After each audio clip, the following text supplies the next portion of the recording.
سبيل الدموع سبيل مريح. اب دیکھیں کہ ہم جب نبی پر ایمان لے آتے ہیں تو پھر ہمیں وہ جس طرف لے جاتا ہم چل پڑتے ہیں. بالکل ایسے ہی جیسے آپ پائلٹ پر اعتماد کر کے جہاز میں بیٹھ جاتے ہیں. اگر آپ کو شک ہو جائے کہ پائلٹ جو ہے وہ گرا دے گا, کہیں کریش کر دے گا, آپ بیٹھیں گے؟ کبھی نہیں بیٹھیں. جس ملاح پہ آپ کو شک ہو جائے کہ یہ ہمیں ڈبو دے گا, آپ اس کے پیچھے کبھی نہیں. ڈاکٹر پر بھی آپ ایمان بالغیب لاتے ہیں کہ وہ جو آپ کو کاٹ رہا ہے, آپریشن کر رہا ہے, آپ کے جسم سے کچھ نکال ڈال رہا ہے, وہ بالکل صحیح کر رہا ہے, ورنہ آپ اس کے آگے نہیں بیٹھ سکتے. تو اگر آپ دین کے معاملے میں یہ ایٹیچیوڈ اختیار کریں کہ آپ نبی صلی اللہ علیہ وسلم کی باتوں پر یقین کریں تو پھر ہی آپ ہدایت پا سکتے ہیں. اگر محمد رسول اللہ صلی اللہ علیہ وسلم کو آپ سچا نہیں سمجھتے تو ہدایت نہیں مل سکتی. ان پر اعتماد نہیں تو ہدایت تک نہیں آ سکتے آپ. دوسری صفت جس کی وجہ سے انسان کو ہدایت ملتی ہے, اور وہ کیا؟ وَيُقِيمُونَ الصَّلَاةَ, وہ نماز قائم کرتے ہیں. یہ نہیں کہا نماز پڑھتے ہیں, بلکہ کیا کہا؟ نماز قائم کرتے ہیں. قائم کرنا ہوتا ہے کسی چیز کو کھڑا کرنا. مثلاً آپ دیکھیں کہ یہ پین ہے, اس کے بارے میں اگر یہ لیٹا ہوا ہو, کسی چیز پر رکھا ہوا, تو آپ کو اتنا اچھی طرح نہیں پتا چلے گا. جب اس کو کھڑا کر دیا جائے تو اس کے سائز اور اس کی ساری شکل جو ہے پوری طرح نظر آنے لگی. تو قائم کرنے کا مطلب یہ ہے کہ جو اس کی شرائط ہیں, جو اس کے اندر آداب ہیں, ان سب آداب کو وہ پورا کرتے ہیں. ورنہ نماز تو منافق بھی پڑھتے ہیں. تو مومن اور منافق کی نماز میں کیا فرق ہے کہ منافق بس پڑھتا ہے اور مومن قائم کرتا ہے. قائم کرنے میں کیا بات آ جاتی کہ اس کی ساری شرائط کے ساتھ پڑھتے ہیں, اور جس طرح محمد صلی اللہ علیہ وسلم نے بتایا اس کے مطابق. اب یہ انسان کے جسم کی زکوٰۃ. ایمان بالغیب ذہن سے تعلق رکھتا ہے, ریشنل سیٹسفیکشن, اور یقیمون الصلاۃ عملی اظہار, عمل سے آپ ثابت کرتے ہیں. اور تیسری چیز وَمِمَّا رَزَقْنَاهُمْ يُنْفِقُونَ, اور اس میں سے جو ہم نے ان کو رزق دے رکھا ہے اس میں سے وہ خرچ کرتے ہیں. اب اس میں رزق میں جیسے کہ میں نے آپ کو پہلے بتایا صرف روپیہ پیسہ نہیں آتا, بلکہ کیا چیزیں آتی ہیں رزق میں؟ انسان کا علم بھی آتا ہے, انسان کی عقل بھی آتی ہے, انسان کو جو کچھ حصہ ملا ہے نا روحانی جسمانی چیزوں کا, وہ سب چیزیں آتی. تو اہل ایمان کون ہوتے ہیں؟ جو یہ ساری چیزیں خرچ کرتے ہیں. اسلام کا مزاج خرچ کرنے کا ہے, دینے کا. کیونکہ جب آپ دیتے ہیں تو دوسرے انسانوں کا بھلا ہوتا ہے. جب آپ روک لیتے ہیں خیر کو, بھلائی کو, تو معاشرے کے اندر خوشحالی آ نہیں سکتی.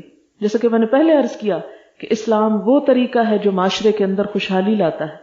اب آپ کو نہیں, میرا تو دل نہیں کرتا دینے کو, میں تو مجبور ہوں اپنی عادت سے.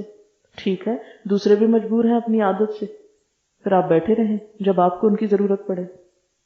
کوئی بھی معاشرہ انسانوں کے باہم تعاون کے بغیر کامیابی اور فلاح نہیں پا سکتا. اس لیے اس میں خرچ کرنے کی تلقین کی گئی. یہاں کوئی نہیں یہ کہا گیا کہ اللہ کی راہ میں کرتے ہیں یا نہیں, یہ کہا کہ وہ خرچ کرتے ہیں, وہ دیتے ہیں, وہ دینے والے ہوتے ہیں. متقی لوگوں کی یہ پہچان ہے. اب اس میں آپ دیکھیں کہ اسلام کا ایک مکمل خاکہ سامنے آ جاتا ہے, جس کی ابتدا انسان کے اندر سے ہوتی ہے, دل سے اٹھتی ہے, اور جس کا اظہار انسان اپنے عمل سے کرتا ہے, اور جس میں انسان باقی انسانوں کے حقوق کا بھی خیال رکھتا ہے. حقوق اللہ بھی آ گئے اور حقوق العباد بھی آ گئے پہلے ہی مرحلے پر. ہمیں یہ حق نہیں دیا گیا کہ ہم اپنی مرضی سے ان میں تبدیلی کریں کہ نمازوں کا کیا فائدہ, صرف دوسروں کا خیال رکھنا چاہیے. نہیں, یقیمون الصلاۃ پہلے ہے. آپ اللہ کا حق دیں گے, اللہ کے آگے جھکیں گے, آپ کے اندر عاجزی پیدا ہوگی تو آپ دوسروں پر کچھ خرچ بھی کر سکیں گے. یاد رکھیے, جو اپنے محسن کا شکر ادا نہیں کرتا وہ کسی کا محسن بھی نہیں ہو سکتا. جو شخص اپنے محسن, اپنا ہمارا محسن کون ہے؟ اللہ تعالی. یا بندوں میں سے بھی کچھ ہمارے اوپر مختلف طرح کے احسان کرتے ہیں, ہمارے والدین اور بہت سے لوگ, تو جو اس کے لیے شکر گزار نہیں ہوتا نا, اس کے اندر یہ صلاحیت بھی نہیں آتی کہ وہ کسی اور کا محسن بن سکے.